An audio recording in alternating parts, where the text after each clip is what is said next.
All right, I have 8 cards for item 11 and 2 hands raised on Zoom. That's 10 speakers total. I'm going to just make a last call for any additional speakers before I close the queue at 10. Sorry, 8 and 10 or 8 and 2? 8 and 2. Okay, didn't realize what my notes meant. All right, are we holding at both? Yes. All right, then we'll close the queue at 10 speakers and set the clock for 2 minutes per speaker. Thank you. All right, I will call our in-person speakers first. We have Lawrence, I apologize, I can't read that last name. Lawrence from SEMA, Kathy Cordova, Hiep Nguyen from the Office of Congressman Ro Khanna, Annette Dow, Akos Bosley. Unequivocal support for the appointment of Betty Young for District 2. I can let you know this, our members are ready for Betty. We're ready for her boldness that's truly unique to East San Jose, where she grew up. At the same time, it's when serving East San Jose that she's also going to be able to take in all sides to make sure that those residents are best served. In addition, we're ready for her compassion that's really unique to her as a mother and also as a servant, a public servant that's been dedicating her life to public service. Most of all, we're ready for hope, and we sure as hell need that for the next 4 years. Betty's election means a lot to us. With her election, we have made history.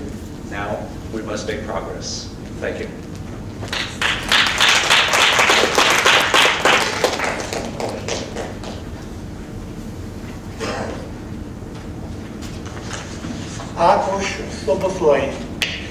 Supervisor Chavez placed on the agenda of the VTA BPAC an action item at my request.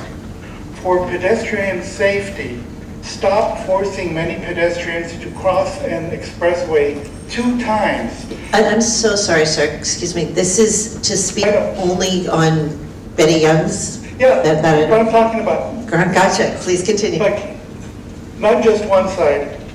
Creating an expressway has by far crossing an expressway has by far the highest fatality rate. The BOS already ordered these passed and fully funded them. County roads refused. 3 weeks ago, Mr. Freitas doctored this action item and changed it to a verbal staff report. This blocked Supervisor Chavez by preventing a vote. We need Supervisor Duong to stop such tactics of county roads and achieve compliance with BOS requirements for pedestrian safety. Thank you. I'm going to ask also, I missed it on the last speaker, that our practice as well is not to have applause or any kind of verbal expression of either support or opposition to items, so that we both keep the meetings running smoothly and everyone feels comfortable. You are welcome to do adorable hand things if you'd like to show support. Good morning, board members and members of the County Executive's Office. I'm here to support the appointment of Betty Young early. I think that is essential. My role is I'm the vice chair of the Silicon Valley Council of Nonprofits, as well as a Real Coalition member. The members of District 3, many of them are currently unrepresented at the city council level. It is essential that they have some representation in political offices at this time. Betty Young will do a fabulous job of representing the needs of the people of District 3, and I ask for her early appointment.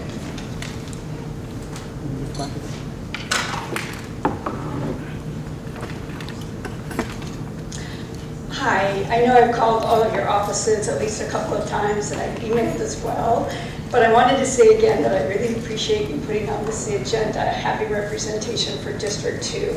And I also want to say how grateful I am to Supervisor Lee for asking that this issue be moved to the top of the agenda, so that if appointed to fill the now vacant seat, Betty Young can fully represent District 2 at this and all subsequent meetings. And I just want to support what the previous speaker said about her qualifications and our need to have someone like her in the seat. So thank you so much. If I can call a few more names, we have Hai Nguyen, Vin Nguyen Nyo, and Lorraine Zeller. Hi, board members. My name is Hep Nguyen.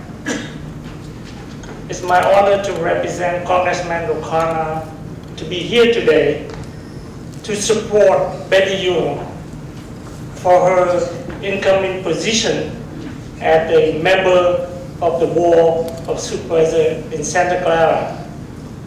As a Vietnamese American myself, we really appreciate Betty Duong's leadership in the community, and we are very proud of the first Vietnamese American to be a supervisor board member in Santa Clara. Thank you. Going to ask again, thank you so much to the waiver in the back. Go ahead, please. Good morning, supervisors. Thank you, Supervisor Lee, for putting this forward. I'm going to call her Betty now, but from then on, Supervisor Duong. And now I know how to pronounce her name. Anyway, you all know what a wonderful, experienced person she is. She brings hope and a breath of fresh air. So we're ready. Thank you.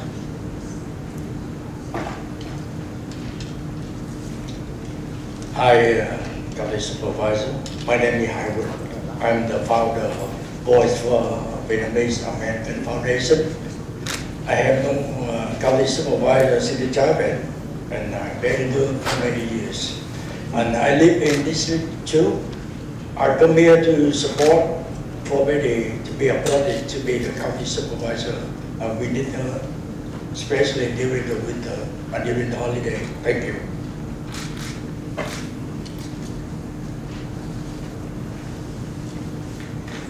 Good morning, board members. My name is Wing, and I'm a community members of District 2, and we are ready for Betty. I have a younger sister with developmental disability.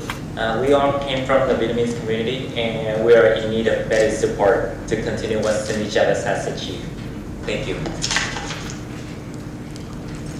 All right, moving to our Zoom speakers. Our first speaker is Sean Girth.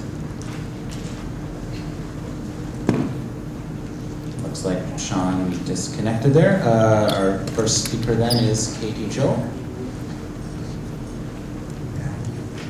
Support. Today we're taking a number of critical votes that lacked.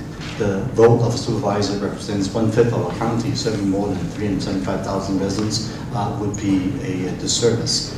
From adopting our housing element update in item 9, our countywide trails master plan map, item 9, items 10 and 14 regarding pending threats of the incoming administrations, items 53 and 54 regarding the 10 Kirk Avenue, and so on. You can see our agenda is a big one, as always. So when I first joined the board in 2020, there was no lasting representation for District 3 residents when former Supervisor Cortese transitioned to the State Senate. And so having Supervisor like Duong appointed immediately would give her the ability to participate in the December meetings, regional meetings as well. So the residents of D2 deserve to have good representation. And with that, I move that the board waive board policy 2.2.2b to the extent it requires certification of election results, so appoint supervisor-elect to fulfill the uncompleted term of an incumbent supervisor that has vacated the seat, and that we appoint effective immediately Supervisor-elect Betty Duong, District 2, to fill the vacant and expired term of Supervisor Cindy Chavez. That's my motion. Thank you. Is there a second to that motion?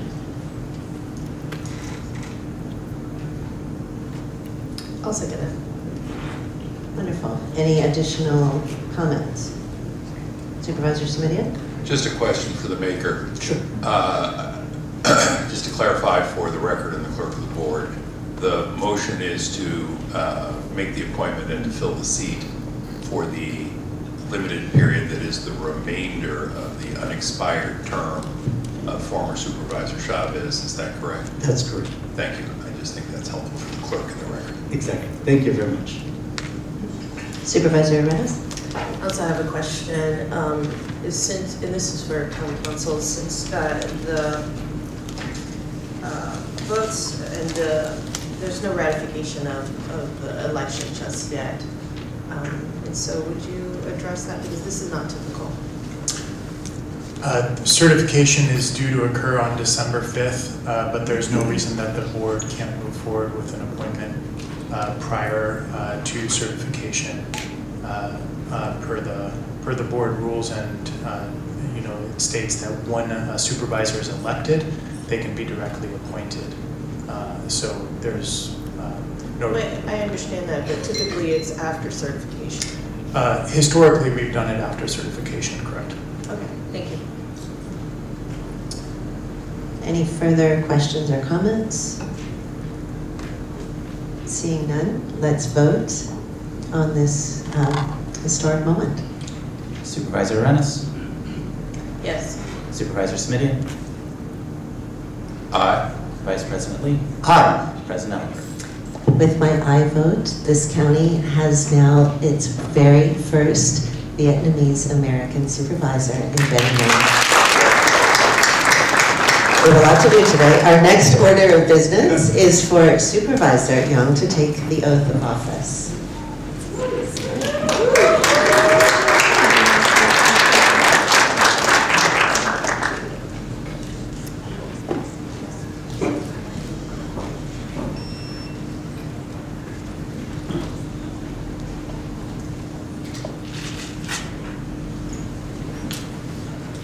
Raise your right hand.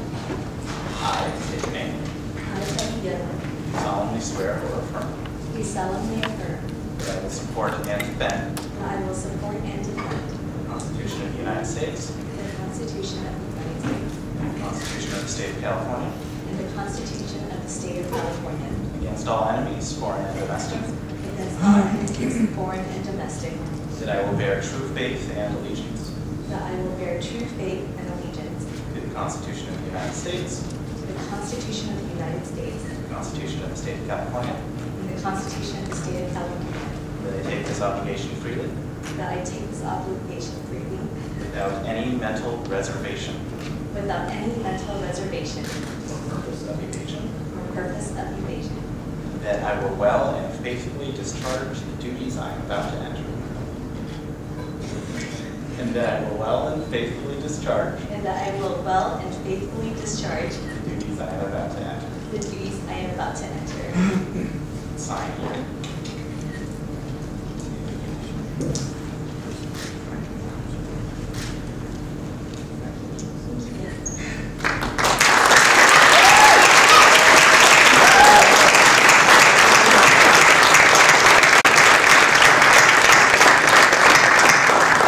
We invited our new supervisor to say just a few brief words, and then please join us on the dais. Thank you, President Oliver. To the Board of Supervisors, to my county colleagues, to the residents and communities of District 2, thank you for this privilege to serve.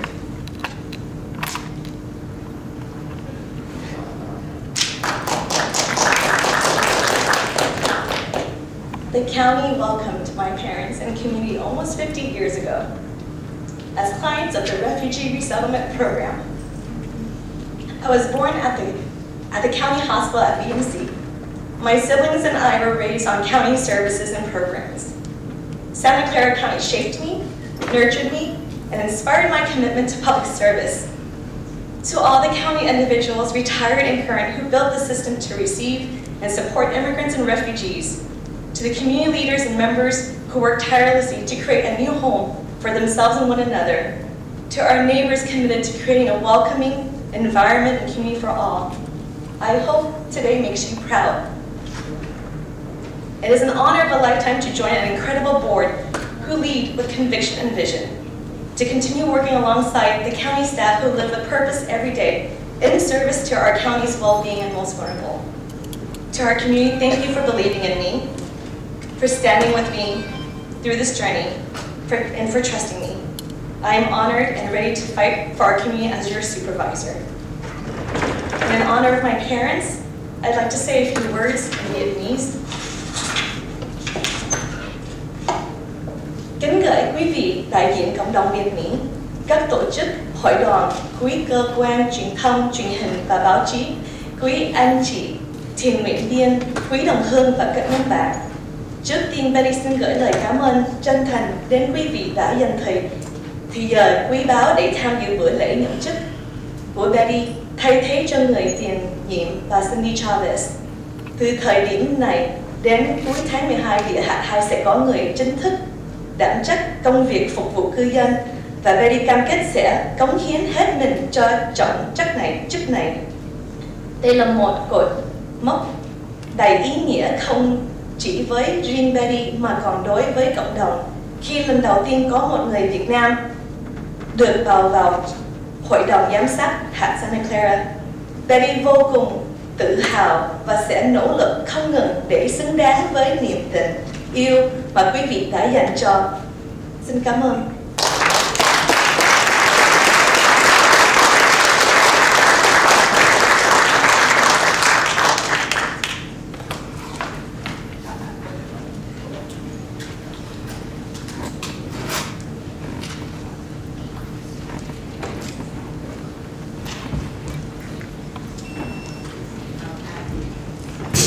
While our new supervisor gets settled, I'm going to begin public comment. This is the portion of the agenda set aside for members of the public wishing to address the Board of Supervisors on matters not on today's agenda.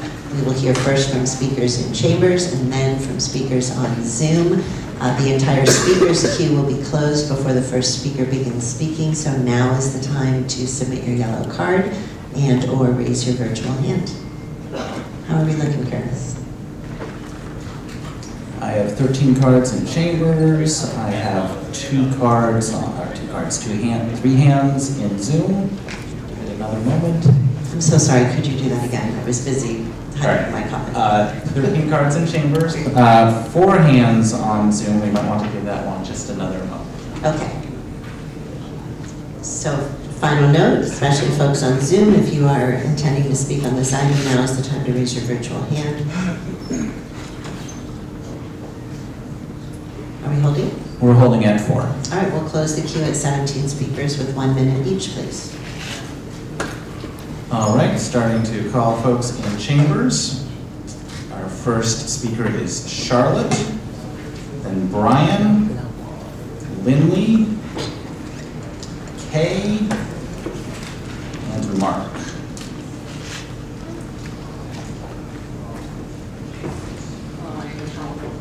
You hear? Yes. The state of California has passed AB 969, enacted in October of 2023 using the urgency clause. The bill states, this bill would declare that it is to take effect immediately as an urgency statute. Section 2 of the bill states, this act is an urgency statute necessary for the immediate preservation of public peace, health, or safety within the meaning of Article 4 of the California Constitution and shall go into immediate effect. The facts constituting the necessity are, in order to ensure that county election officials know what voting system they will be using, particularly with the upcoming 2024 March presidential primary, it is necessary for this act to take effect immediately. The California Constitution, Article 4, Section 8D states the pertinent part, urgency statutes are those necessary for immediate preservation of public peace, health, or safety. A statement of facts constituting the necessity shall be set forth in one section of the bill. This is added.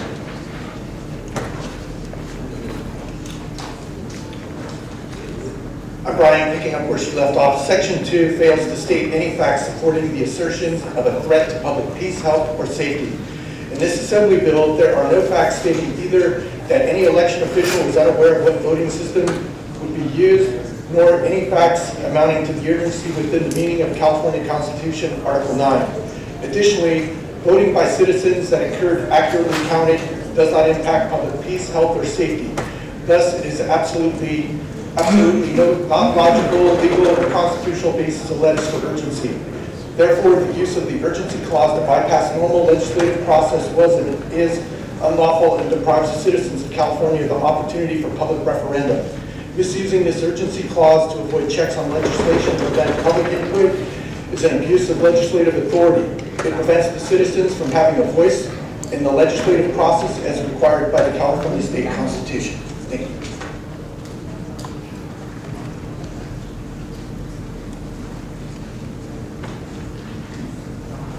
Good morning. I'm continuing where Brian left off.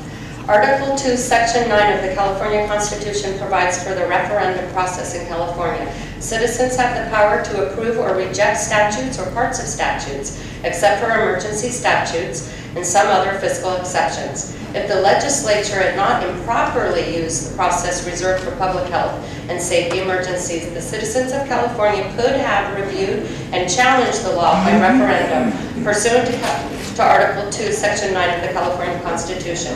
You have been placed in the unfortunate position where you are unable to conduct the 2024 general election without breaking either state or federal laws. You cannot comply with newly enacted state laws without breaking federal laws. You cannot comply with federal laws without breaking this newly enacted state law.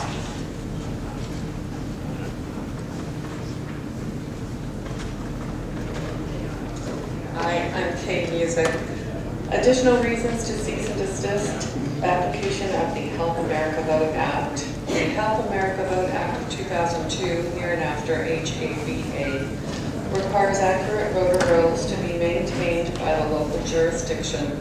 California counties have hundreds and even thousands of ineligible voters on their rolls. This violates HAVA's requirement for accuracy and compliance in elections, including the voter rolls. You know this because many citizens have taken it upon themselves to audit the voter rolls because our government does not. And they have found hundreds of thousands of ineligible voters. Some of these citizens have come before officials only to be disparaged and ignored. After Mark, our next speakers will be Robert Hobbs, Jose, Bill, Sue, and Steve Kirsch.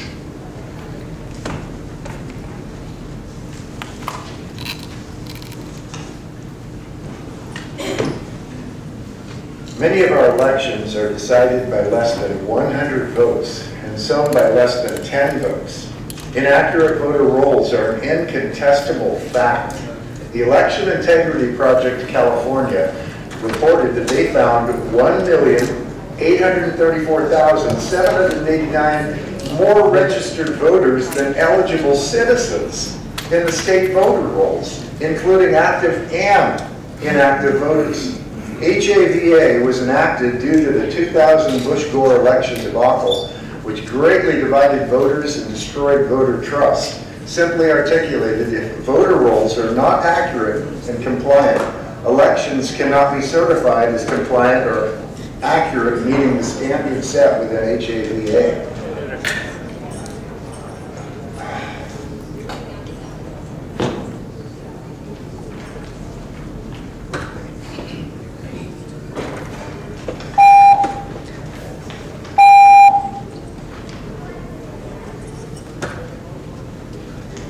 Yeah, hello, my name is Robert Hobbs, and the Help America Vote Act was designated to provide a zero-trust model for voting systems, which includes transparency to address trust issues when using electronic voting machines. Although elections fraud existed in individual local races, these widespread trust issues did not exist before electronic/mechanical machines.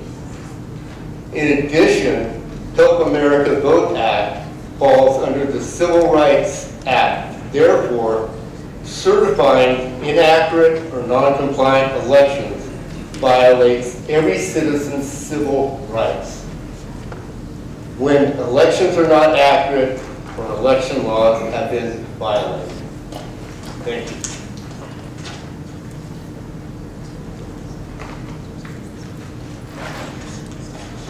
Jose, financial reasons to comply with the Help America Vote Act, HAVA or HAVA.